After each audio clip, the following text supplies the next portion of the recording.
नमस्कार, मैं हूं अनूप सक्सेना। साधना न्यूज पे आपका स्वागत है। आज हम सियासी एजेंडे में उत्तर प्रदेश की कांग्रेस प्रभारी प्रियंका गांधी के एक बयान पर करेंगे। उत्तर प्रदेश की राजनीति में कांग्रेस में प्राण फूंकने में जुटी पार्टी प्रभारी प्रियंका गांधी सोशल मीडिया के माध्यम से केंद्र सरकार पर हमलावर है। हमले के जरिए उत्तर प्रदेश सरकार को भी लपेटे में लिया जा रहा है। उनके सवाल कोरोना वायरस संक्रमण और वैक्सीनेशन से जुड़े हुए हैं। दरअसल माना जा रहा है कि व्यवस्थाओं को लेकर शुरुआती दौर में जिस तरह से उत्तर प्रदेश सरकार की फजीहत हुई है, उसे कांग्रेस सहित अन्य विपक्षी दल हथियार के रूप में इस्तेमाल करना चाहते हैं और उसके जरिए अगले विधानसभा चुनाव की तैयारी में अभी से जुट गए हैं। सरकारों से सवाल पूछने का कांग्रेस का ये कदम कोई नया नहीं है। पहले भी विधानसभा चुनाव में मौजूदा सरकारों से कांग्रेस सवाल करती आई है। कुछ ऐसा ही 2018 में मध्य प्रदेश में देखने को मिला था। तब विधानसभा चुनाव से पहले प्रदेश कांग्रेस अध्यक्ष कमलनाथ ने तत्कालीन सरकार से हर दिन सवाल पूछे थे। जानकार मानते हैं कि ये सवाल असरदार भी साबित हुए थे, किंतु उत्तर प्रदेश की राजनीतिक स्थिति मध्य प्रदेश से बिल्कुल अलग है। यूपी में कांग्रेस का संगठन तो है, लेकिन अन्य राज्यों की तरह वो मैदान में इतना मजबूत दिखाई नहीं देता। कई वरिष्ठ नेता, पूर्व विधायक हाशिए में हैं। ऐसे में सवाल उठता है कि मोदी या सरकार से सवाल पूछने प्रियंका गांधी की रणनीति जनता को अपनी ओर कितना आकर्षित कर पाएगी। सवाल ये भी उठेगा कि जब सूबे में संगठन ही प्रभावी नहीं है तो जनता को कौन समझाएगा कि कांग्रेस सरकार को बेनकाब कर रही है और जनता की हित की लड़ाई में सबसे अगुआ है। ऐसे में प्रियंका गांधी का ये प्रयास कांग्रेस को कितनी प्राणवायु फूंक सकेगा, ये सोचने वाली बात है। आज हम इसी पर चर्चा करने वाले हैं। हमारे साथ दो वरिष्ठ मेहमान हैं। कानपुर से कांग्रेस के पूर्व विधायक नेकचंद पांडे जी हैं और इटावा से गगन चतुर्वेदी जी हैं, भारतीय जनता पार्टी के वरिष्ठ नेता। हमारे डायरेक्टर सर दीप कुमार जैन साहब हमारे साथ जुड़े हुए हैं। हम तीनों मेहमानों का स्वागत करते हैं। सबसे पहले पूर्व विधायक नेकचंद पांडे जी, सर आपके से सवाल है मेरा। सर, यूपी में कांग्रेस ने अगले चुनाव को लेकर क्या रणनीति बनाने का काम शुरू कर दिया है? देखिए, जहाँ तक मेरी अपनी निजी बात है जी, मैं तो इस वक्त अभी निष्कासित हूँ। अच्छा, जैसा आपने भी उल्लेख किया है जी कि कांग्रेस के अंदर जी। भोपाल वासियों के लिए खुशखबरी। अब भोपाल के विश्वसनीय लैब में कराए कोरोना की जांच। Ravi DNA diagnostic and research centre. हमारे यहाँ उपलब्ध है कोरोना टेस्ट सहित तमाम जांचों की सुविधा। अपनी रिपोर्ट के लिए अब घंटों नहीं करना पड़ेगा इंतजार। बस एक कॉल करें और घर पर ही कराए अपना कोविड टेस्ट। साथ ही पाए जांच रिपोर्ट के बाद विशेषज्ञों से निःशुल्क परामर्श। Ravi DNA diagnostic and research centre. हमारी सुविधाओं का लाभ लेने के लिए कॉल करें 0755 491 5865। पता एयरपोर्ट रोड, भोपाल। साधना न्यूज मध्य प्रदेश, छत्तीसगढ़, राजस्थान चैनल हेतु संपूर्ण राजस्थान और गुजरात राज्य में संभागीय, जिला, तहसील स्तर पर संवाददाता नियुक्त करना है। इच्छुक पत्रकार बंधु अपने बायोडाटा सहित संपर्क करें 9424429222 7489 185541 7024 623333। साधना न्यूज मध्य प्रदेश में समस्त संवाददाताओं की नियुक्तियां तत्काल प्रभाव से निरस्त की जाती है। नई नियुक्तियों हेतु संपर्क करें श्री संदीप कुमार। Mobile number 9109174222 9109169911। आदेश अनुसार सीएमडी साधना न्यूज मध्य प्रदेश। छत्तीसगढ़ की भूपेश बघेल सरकार द्वारा वर्ष 2020 में पूर्व प्रधानमंत्री राजीव गांधी जी के शहादत दिवस 21 मई से आरंभ की गई राजीव गांधी किसान न्याय योजना के तहत 19,55,000 किसानों के खाते में 5,628 करोड़ रुपए जमा कर किया अपना वादा पूरा। अब 21 मई 2021 को छत्तीसगढ़ सरकार फिर से राजीव गांधी किसान न्याय योजना 2021 के तहत लगभग 22 लाख किसानों के खातों में 1500 करोड़ रुपए की राशि करने जा रही है अंतरित। राज्य सरकार ने खरीफ वर्ष 2020-2021 से शुरू होकर आगामी वर्षों में भी अनवरत रहने वाले कुछ अहम फैसले भी लिए हैं। वर्ष 2020 में गोधन न्याय योजना के तहत 1,62,497 गोबर संग्राहकों से 2 रुपए किलो की दर से गोबर खरीदकर कुल 88 करोड़ रुपए सीधे उनके बैंक अकाउंट में अंतरित किए। राज्य सरकार ने इस वर्ष भी ये लाभकारी अंतरण करने का फैसला किया है, जिसके तहत 15 मार्च से 15 मई के बीच लगभग 72,000 पशुपालकों को 7 करोड़ 17 लाख रुपए की राशि उनके खाते में अंतरित की जा रही है। संकट के समय में यह इस प्रदेश के किसानों के साथ सही अर्थों में न्याय होगा। छत्तीसगढ़ सरकार वादे पूरे कर रही लगातार।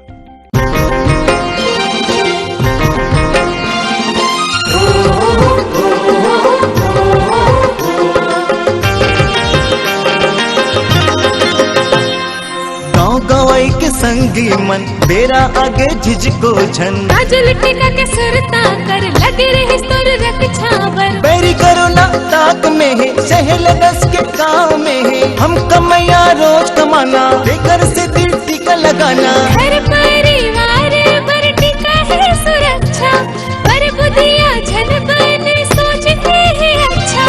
अंधेरा है ये बेरी कहाँ गुजरी कौन बताही कवच है भारी जो मन टीका लगवाही।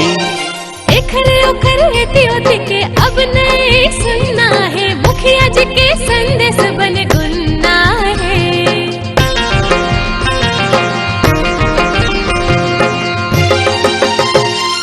दाई दीदी भैया जन हो हम देवो देरीला टीका हवे लक्ष्मण रेखा बाहर रखे बेरीला नहीं टिके टीका के आगू कोविड में खप जाही मेला मड़ाई के सुगर दिन्हा बहुर के वापस आही। गाँव गवाई के संगी मन बेरा आगे झिझको झन गाँव गवाई के संगी मन बेरा आगे झिझको झन। आप सभी से फिर से करबद्ध निवेदन है कि कोरोना से जुड़ी सभी सावधानियों का पालन करें, भीड़ से बचें, सोशल डिस्टेंसिंग का पालन करें, मास्क पहने, हैंड वॉश और सैनिटाइजर का प्रयोग करें, किसी भी प्रकार के अफवाह या नकारात्मक दुष्प्रचार से प्रभावित न हो। सभी से अपील है कि अपना वैक्सीन डोज अवश्य लगवाएं, स्वयं सुरक्षित हों और दूसरों को भी सुरक्षित करें। आशा और विश्वास बनाए रखें। हम सब मिलजुल कर बहुत जल्दी इस कोविड संकट से पार जरूर होंगे। जय हिंद, जय छत्तीसगढ़। हमने लगाया, आप भी लगाएं। टीका टीका। प्रस्तुति जनसंपर्क संचालनालय। छत्तीसगढ़ की भूपेश बघेल सरकार द्वारा वर्ष 2020 में पूर्व प्रधानमंत्री राजीव गांधी जी के शहादत दिवस 21 मई से आरंभ की गई राजीव गांधी किसान न्याय योजना के तहत 19,55,000।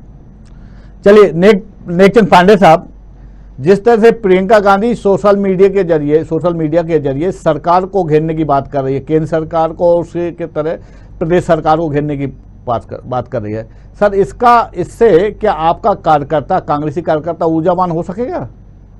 देखिए, ऐसा है कि ये तो कोरोना काल है। जी जी जी पांडे सर बोलिए। हेलो। हाँ पांडे जी, आपकी आवाज आ रही है, आप जारी रखें। हमने कहा ये कोरोना काल है। जी जी सर। अभी तो सड़क पर संघर्ष संभव नहीं है। जी जी। लेकिन कांग्रेस के लीडरशिप को और कांग्रेस के कार्यकर्ताओं को जी सर सड़कों पर निकलना पड़ेगा, सवाल पूछा जाएगा। जी। भारतीय जनता पार्टी की केंद्र और प्रदेश सरकार से जी क्या कारण है जी कि पहली लहर के बाद इतना बड़ा समय मिला जी सरकार को जी, और सरकार ने अपनी व्यवस्थाओं को दुरुस्त न करते हुए जी बिल्कुल इस तरीके का प्रदर्शन किया जैसे कोरोना इस देश और दुनिया से चला गया हो। जी। और उसी का परिणाम रहा कि जैसा आपने भी उल्लेख किया है कि न ऑक्सीजन थी। जी। भारत दुनिया के अंदर सबसे ज्यादा ऑक्सीजन का उत्पादन करने वाला देश है। जी। लेकिन दुर्भाग्य है कि भारत के किसी भी कोने में चाहे अस्पताल हो जी, लेकिन इसको न ऑक्सीजन मिली है, जी जी, न रेमडेसिविर इंजेक्शन इंजेक्शन मिले मिले, हैं, जी सर, न दवाइयाँ मिली हैं। जी इनकी कालाबाजारी हुई है जी। और इन कालाबाजारियों का हाँ के ऊपर नियंत्रण न कर पाना, जी उन्हें दंडित न कर पाना, इन व्यवस्थाओं को ठीक न कर पाना, जी और जब देश को वैक्सीन की आवश्यकता थी कि ज्यादा से ज्यादा लोगों को वैक्सीन लगाई जा चुकी होती, जी तब भारत सरकार ने वैक्सीन से अपनी डिप्लोमेसी को ठीक करने के लिए दूसरे देशों में इसको भेजने का काम किया। जी जी मैं तो तमाम ऐसे आरोप हैं जी सरकार पर जी जिसका सरकार जवाब देने की स्थिति में नहीं है। सर मैं और इसी का परिणाम है, जी इसी का परिणाम है जी कि उत्तर प्रदेश में जो पंचायत चुनाव हुए हैं जी उसमें भारतीय जनता पार्टी की क्या दशा हुई है, जी जी और आने वाले समय में अगर हमारी पार्टी कांग्रेस ने नेतृत्व और कार्यकर्ताओं का मनोबल उठाते हुए और इस आंदोलन का रूप लेते हुए सड़कों पर अगर संघर्ष करने का काम करेगी जी और केंद्र और प्रदेश की सरकार से सवाल पूछेगी जी और उनकी जन विरोधी नीतियों का जी विरोध करने का काम करेगी, तो निश्चित रूप से आने वाले समय में कांग्रेस का भविष्य उज्जवल है। सर आपका जवाब लूंगा गगन जी से, लेकिन आपसे एक सवाल है सर, जब पिछला चुनाव था जिसमें आप पराजय हुए थे, तीसरे चौथे नंबर पर थे, विधानसभा चुनाव की बात कर रहा हूं सर मैं, तब से लेके कोरोना 2 साल बाद आया है। 2 साल तक आप तो बिल्कुल शांत रहे सर, कोई कुछ किया ही नहीं सर। आप तो अपने आप को बिल्कुल ये समझ रहे थे कि अब हम तो हार चुके, अब हमारा कोई काम ही नहीं बचा है सर। अगर इसी पर जब पार्टी के अंदर मैंने सवाल उठाया जी, हमारे और नेताओं ने मिल करके हाँ लखनऊ में इसी बात पर जब सवाल उठाया, तभी तो हम 8 लोगों को बाहर कर दिया। सर बताइए, जब आप जैसे लोग आवाज उठाते, मतलब लोकतंत्र नहीं सर, जब आप जैसे लोग आवाज उठा रहे हैं और आपको बाहर कर दिया जाता, तो आप क्या उम्मीद लगा के रखे हैं कि कांग्रेस एक बार फिर से वापस आएगी सर? उम्मीद नहीं छोड़नी चाहिए जी, चलिए अपना ये विश्वास। चलिए गगन जी, संघर्ष पार्टी के अंदर भी जारी रहेगा जी जी, और अगर पार्टी वापस लेती है जी तो सरकार के विरुद्ध भी हमारा संघर्ष जारी है। चलिए सर, गगन जी, पांडे साहब ने कई आरोप लगाए आपसे, आपके बारे में, आपकी सरकार को लेकर, आपके पास कोई जवाब है? हमारे पास पूर्ण जवाब है जी। माननीय पांडे जी को बधाई देता हूँ जी कि उन्होंने आरोप लगाई, जी, लेकिन मैं इन आरोपों के बारे में खंडन करता हूँ।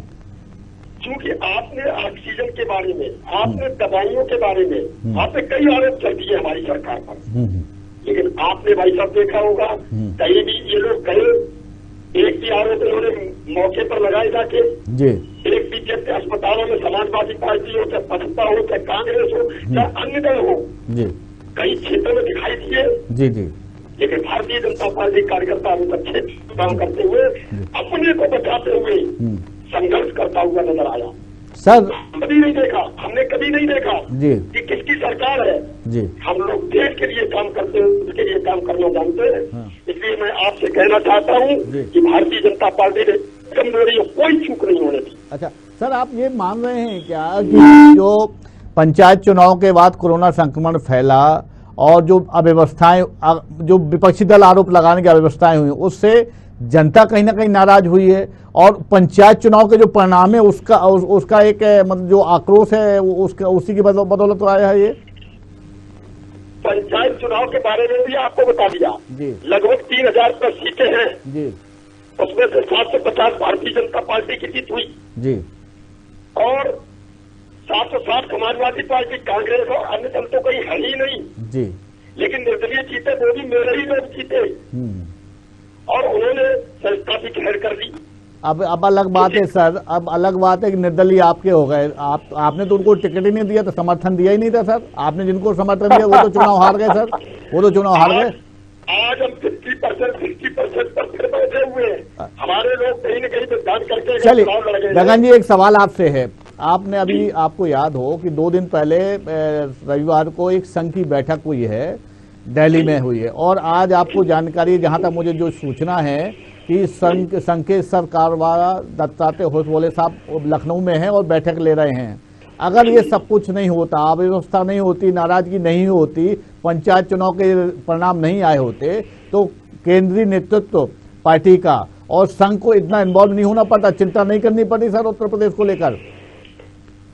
कहीं न कहीं टिकटों के वितरण में, किसी बात में जी, कोई बात होती है जी, तो संगठन चिंता करता है और ये भी चिंता करता है किसको ले आना, किसको हटाना, किसको कहाँ जोड़ना। जी सारी कनेक्टिविटी मेरे संगठन के पास है। जी ये तो धरातल पर कहीं कोई लोग है ही नहीं, जी लेकिन हमारा संगठन टिक फॉर टैट, तत्काल निर्णय लेने वाला, जी जी।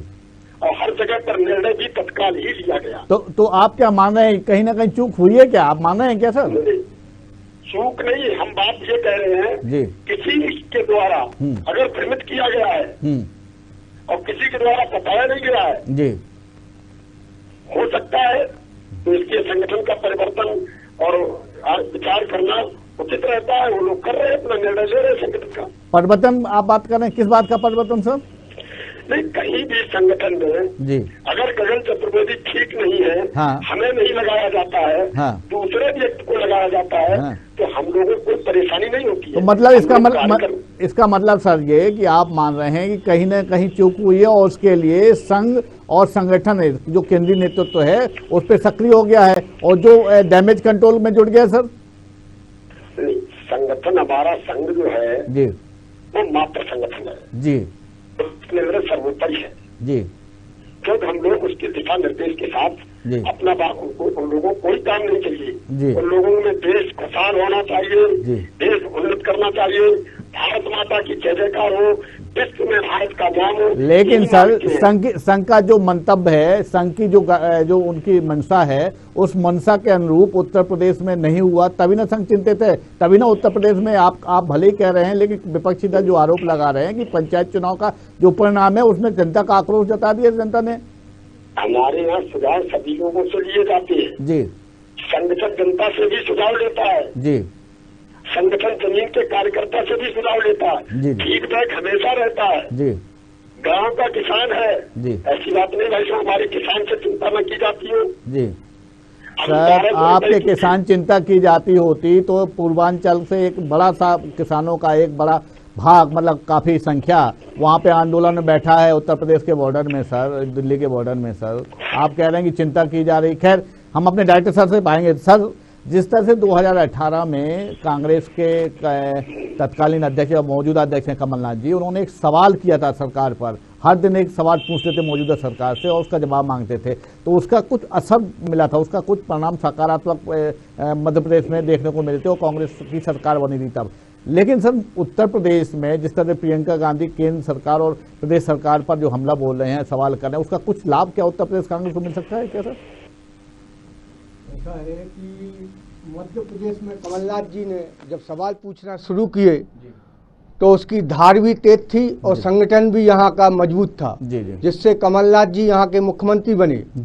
परंतु कांग्रेस उत्तर प्रदेश में कई बार मुख्यमंत्री भी बना चुकी है और कई प्रधानमंत्री भी देश को दे चुकी है, परंतु आज की स्थिति में कांग्रेस का जनाधार वहाँ पे बिल्कुल खत्म हो गया है। उनके कार्यकर्ता भी बिल्कुल शून्य स्थिति पे पड़े हुए हैं।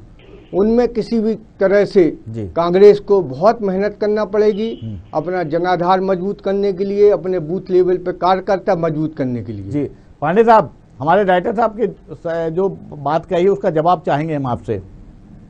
बिल्कुल, मैं उनकी बात का समर्थन करते हुए जी बस यही निवेदन करना चाहता हूँ अपने आपके माध्यम से, अपने नेतृत्व से, जी, उन लोगों को, उन कार्यकर्ताओं को, उन वरिष्ठ नेताओं को जी जो कांग्रेस पार्टी के प्रति अपना पूरा जीवन दिए हैं जी और सदैव वैचारिक रूप से, सैद्धांतिक रूप से जी पार्टी के प्रति समर्पित और प्रतिबद्ध रहे हैं, जी, उनको बाहर निकाला जाए, जी, उनको आगे लाया जाए जी, और उनके माध्यम से उनका सदुपयोग करते हुए जी, उनके माध्यम से एक बार पुनः कांग्रेस को खड़ा करने का काम किया।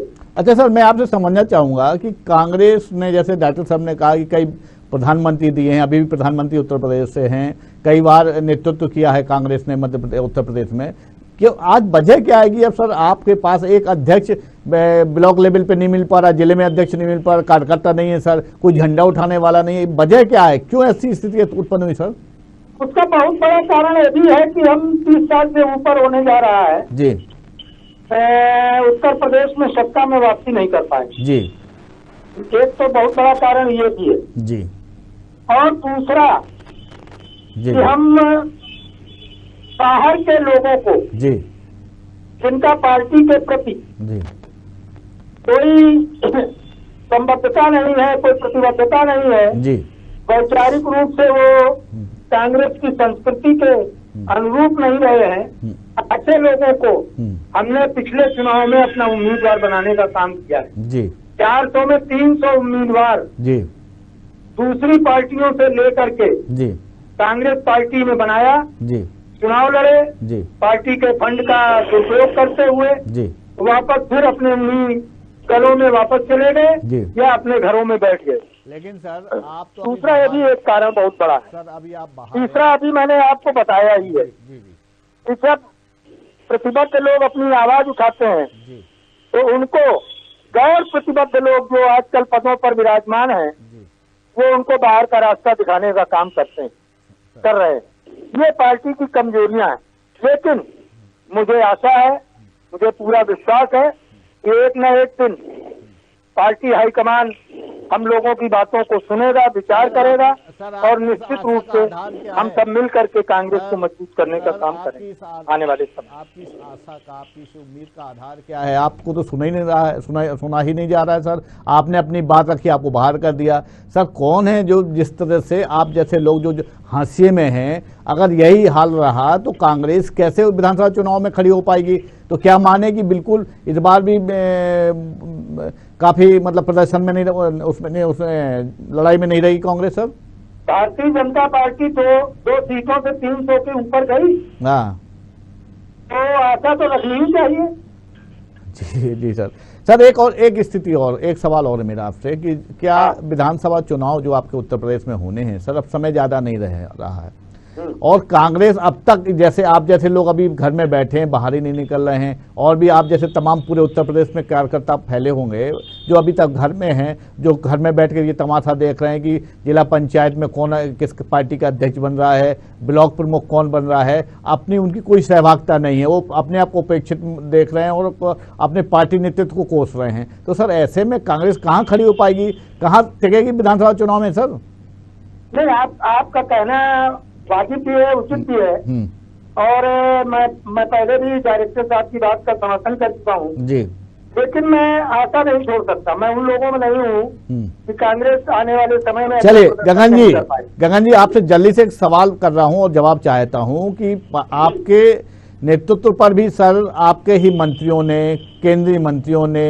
कई विधायकों ने, कई मंत्रियों ने पत्र लिखे हैं मुख्यमंत्री पे, सवाल उठाते हुए मुख्यमंत्री को पत्र लिखे हैं। तो सर कहीं ना कहीं मान तो जाइए, कहीं ना कहीं चूक तो है, आपके लोग ही स्वीकार करें सर।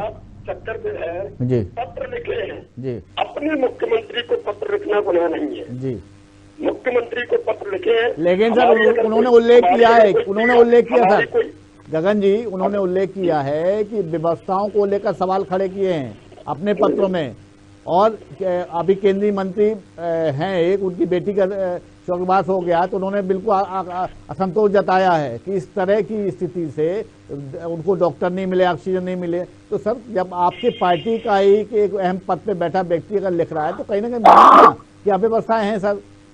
सही बात कह रहे हैं। मेरे मंत्री हो, विधायक हो, सभी लोग एक कार्यकर्ता के रूप में कार्य करते हैं, छोटा हो बड़ा हो। उन्होंने पत्र लिखे, अपना सुझाव लिखा है जी, और उनका सुझाव स्वीकार किया गया है, मान्य किया गया, व्यवस्थाओं को किया गया। ये नहीं हम लोग बंद कमरों में बैठक करें, बंद कमरों में काम चलिए करें। गगन जी अगर सारे दल एकजुट होकर एक बार फिर से मैदान में आते हैं विधानसभा चुनाव में, तो उससे कैसे सामना करोगे आप सर? भाई साहब सामना करने के लिए है ही नहीं, आपस में लड़ते झगड़ते हैं, वो सामना करने लायक नहीं है। इस पर खुद होते कहाँ ममता जीती, कहाँ फलाना जीता, कहाँ फलाना जीता। हम लोग चीन के कहाँ बढ़े, हम लोग वोटों परसेंटेज कहाँ पहुंच रहे, हम लोग अपने अनवरत कार्य करने वाले लगे रहते हैं। हमारा कार्यकर्ता जमीन पर चलता है, ये लोग हवा में चल रहे हैं। तो हवा से राजनीति नहीं होती। चलिए मैं राजनीति होती जमीन के धरातल से।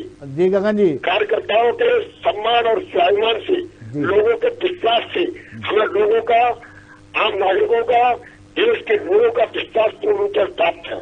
चलिए मैं अंतिम सवाल डायरेक्टर सर से बात करूंगा। सर जिस तरह से कांग्रेस उत्तर प्रदेश में संगठन लगभग संगठन विहीन है, ऐसा विपक्ष का कहना है, तो सर वो क्या मानते हैं आप, क्या अगले चुनाव में क्या स्थिति में जाने वाली है कांग्रेस? सर यदि कांग्रेस ने अपने बूथ लेवल पर सभी को मजबूत नहीं किया और संगठन मजबूत नहीं हुआ तो कांग्रेस को इसके दुष्परिणाम फिर भुगतना होंगे।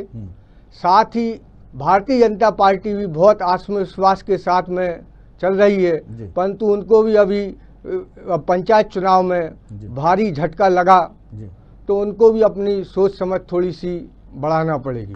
निश्चित तौर पर भारतीय जनता पार्टी माने भले ही ना माने, लेकिन जिस तरह संघ और केंद्रीय नेतृत्व संगठन जिस तरह से सक्रिय हुआ है, जिस तरह से संघ पदाधिकारी उत्तर प्रदेश में डेरा डाल रहे हैं, उससे कहीं ना कहीं भारतीय जनता पार्टी के लिए भी सवाल खड़े हुए हैं। लेकिन बात कांग्रेस की है। प्रियंका गांधी जिस तरह से सोशल मीडिया के जरिए कांग्रेस कार्यकर्ताओं को ऊर्जावान करने की कोशिश कर रही हैं, लेकिन सवाल ये है क्या उनका कार्यकर्ता है, ये सोचने वाली बात है। विधानसभा चुनाव के लिए अब ज़्यादा समय नहीं है और कांग्रेस भी की जो गति है अभी भी तेज नहीं हो पाई है, तो ऐसे में कांग्रेस क्या प्रदर्शन करेगी ये तो आने वाला समय ही बताएंगे। आज की चर्चा में फिलहाल इतना ही। कल हम एक नए एजेंडे के साथ, नए पैनल के साथ आपसे फिर से रूबरू होंगे। तीनों मेहमानों का बहुत बहुत धन्यवाद। नमस्कार।